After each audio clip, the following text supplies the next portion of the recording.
دیار غیر میں، یعنی اپنے ملک سے وہ جان بچانے کے لیے اپنی دھرتی کو خیر بات کر کے نکلے، لیکن ان کی جان نہیں بچ سکی۔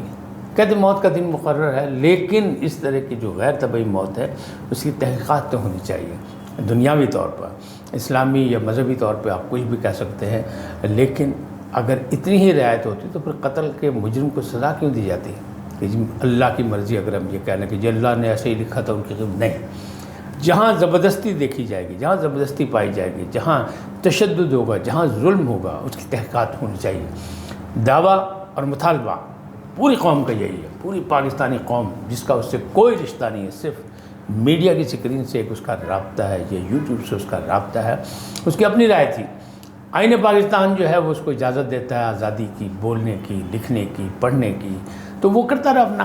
ٹھیک ہے، اس سے اختلاف ہوگا اور ہونا چاہیے، ہر شخص کے اتفاق نہیں ہو سکتا، اختلاف بھی ہوتا ہے، اختلاف بھی ہوتا ہے، جیسے مجھ سے آپ اختلاف کر سکتے ہیں میری رائے سے، لیکن اس کا مطلب یہ نہیں ہے کہ ہم برداشت نہ کریں، ہم رواداری کا مظاہرہ نہ کریں۔ لیکن اس کے ساتھ ایسے ہی ہوا کہ وہ گھبرا گیا کہ جیسے اس کو خاص طور پر نشانہ بنایا جا رہا، اسے اپنی دھرتی کو خیر بات کہنا پڑا۔ تو کیا آپ کیا سمجھتے ہیں کہ اس نے خوشی خوشی اس دھرتی کو خیر بات کہا ہوگا جہاں اس کی جنم بھومی تھی، جہاں وہ پیدا ہوا، جہاں کا وہ باشندہ تھا، جہاں کی اس کی پہچان تھی؟ نہیں، یقیناً پریشانی کے عالم میں گیا ہوگا، لیکن اسے کیا پتہ تھا کہ اس کی مزید پریشانیاں، بلکہ اس کی ماں جو اکیلی رہ گئی اس دنیا میں، اس کی پریشانیاں، اس کے بچوں کی پریشانیاں، اس کی بیگم کی پریشانیاں مزید بڑھ جائیں گی اس سفر سے جس سفر کو اس نے پریشانیاں کم کرنے کے لیے اختیار کیا۔ افسوسناک واقعہ، اس کی جتنی مذمت کی جائے کم ہے۔ اس وقت جو ہے ان کی لاش جست خاکی جو ہے اس کو واپس پاکستان لانے جا رہا ہے، اور امید یہی ہے کہ کل شام تک، آج شام تک، رات تک پہنچ جائے گی، اور کل شام تک ان کی تدفین ہو جائے گی، نہ ہوئی تو جمعرات کی صبح ان کی تدفین ہو جائے گی، یعنی سپرد خاک کر دیا جائے گا۔ لیکن اس سپرد خاک کرنے کے بعد ایک کہانی ختم نہیں ہوگی، ایک سوالیہ نشان جو ہے وہ اسی طرح رہے گا کہ کیا اس کا قتل ہوا، کیا وہ کسی منصوبہ بندی کے تحت قتل کیا گیا یا سازش؟ کیوں؟ یہ سوال اس لیے ہوگا کہ جو کہانی کینیا کی پولیس نے بیان کی ہے ابتدائی رپورٹ میں، اور ابھی مزید وہاں تحقیقات ہو رہی ہیں، تو اس میں 8 افراد نے فائرنگ کی اور اچانک فائرنگ کی ایک مطلوبہ گاڑی کے پیچھے، یعنی جس کے لیے ناکہ لگایا گیا تھا، اور اس کے پہ فائرنگ کر کے مارا۔ تو اس کے عام طور پہ ایسے واقعات میں ہوتا یہی ہے کہ ٹائر جو ہے وہ برسٹ کیے جاتے ہیں تاکہ گاڑی رک جائے، یا سب سے پہلے ڈرائیور کو مارا جاتا ہے۔ لیکن یہاں تو پچھلی سیٹ پہ بیٹھا ہوا بندہ مارا گیا، کیوں مارا گیا؟ یا اگلی سیٹ پہ بیٹھے تھے، جو بھی ہے، میرا خیال وہ پچھلی سیٹ پہ بیٹھے تھے، آگے ایک اور دوست بیٹھا تھا، لیکن کیوں مارا گیا؟ بے گناہ کیوں مارا گیا؟ بے گناہ کے قتل کا حساب تو ہونا چاہیے۔ تو مطالبہ یہی ہے۔ یہاں لاہور میں پریس گیلری نے بھی مطالبہ کیا، پریس گیلری جو ان کی سوسائٹی ہے اس نے بھی، پنجاب یونین آف جرنلسٹ نے بھی کیا، فیڈرل یونین آف جرنلسٹ نے بھی کیا کہ اس کا انتظام ہونا چاہیے اور اس کی تحقیقات ہونی چاہیے تاکہ لوگوں کو پتہ لگے کہ جان و امان جو ہے، جان کی امان جو ہے وہ کس طرح ملے گی، اور کیا ہوا، کیوں ہوا، اصل کہانی کیا ہے۔ ورنہ تو یہ تو صاف طور پہ داخلی دفتر کیس کرنے کے لیے یہ کہانی بنائی گئی اور ایک روایتی سی پاکستانی سی کہانی ہے۔ اچھا، اسے آگے چلے۔ عمران خان کے انتخاب کی بات جو ہے وہ گئے تھے کہ الیکشن کمیشنر نے ناجائز طریقے سے ان کو نااہل کیا ہے، تو اس پر جو ہے اسلام آباد ہائی کورٹ نے جو ہے ان کی استدعا جو ہے مسترد کر دی۔ اب یقینی بات ہے عمران خان کو سوچنا پڑے گا کہ اس سے آگے قدم کیا بڑھانا ہے، اور بہرحال ان کے پاس ابھی نشست موجود ہے کیونکہ ابھی انہیں 6 نشستیں جیتی ہیں، اور ایک نشست سے وہ فارغ ہوئے ہیں میاں والی کے، وہاں دوبارہ الیکشن ہوگا، وہ خالی ہو گئی۔ لیکن دوسری جانب جہاں وہ سپریم کورٹ میں نیب ترامیم کے لیے گئے تھے، وہاں سے پھر وہی مطالبہ ہے جو عدالت عالیہ اور عدالت عظمیٰ نے ان کو پہلے مشورہ دیا تھا کہ آپ پارلیمنٹ میں جائیں، اور ہمارے جیسے تمام میڈیا ورکرز جو ہیں وہ یہی کہہ رہے تھے ان سے کہ موج ہے دریا میں، بیرون دریا کچھ نہیں۔ اگر آپ سیاست میں رہنا ہے، پارلیمانی نظام کو آگے لے کے چلنا ہے، تو پھر پارلیمنٹ میں جائیں، پارلیمنٹ میں اپنا کردار ادا کریں۔ اور ستارے یہی بتا رہے ہیں کہ عمران خان صاحب کو ابھی اقتدار تو نہیں ملے گا، لیکن اگر وہ کوشش کریں تو ان کی اتنی صلاحیتیں ہیں کہ وہ بہترین ملک کے اپوزیشن لیڈر ثابت ہو سکتے ہیں۔ حکومت چاہے کوئی بھی ہو، نواز شریف کی ہو، آصف زرداری کی ہو، یا کوئی اور آ جائے، یا کوئی کنگز پارٹی آ جائے، اس کے لیے بھی وہ مشکلات پیدا کرنے کی صلاحیت رکھتے ہیں۔ اب فیصلہ تو عمران خان صاحب نے کرنے کی ہے نہیں۔ پھر جو آخری بات جو میں نے کی تھی کہ جو جرائم پنجاب کے سطح پر تو ہیں، لیکن میں صرف لاہور کی بات کر رہا ہوں کہ لاہور میں 350 سے زیادہ گزشتہ روز وارداتیں ہوئی، اور ایک دن پہلے کا اگر دیکھیں تو اس میں بھی یہی ہیں کہ سینکڑوں وارداتیں ہیں. تو یہ جو سینکڑوں وارداتیں ہیں اس کی کس کی ذمہ داری ہے؟ گڈ گورننس تو پنجاب کی جبھی ثابت ہوگی جب عوام کو، شہریوں کو امن و سکون سے زندگی گزارنے کے مواقع ملیں گے، جب شہر اور بازار محفوظ ہوں گے، جب زندگیاں لوگوں کی محفوظ ہوں گی.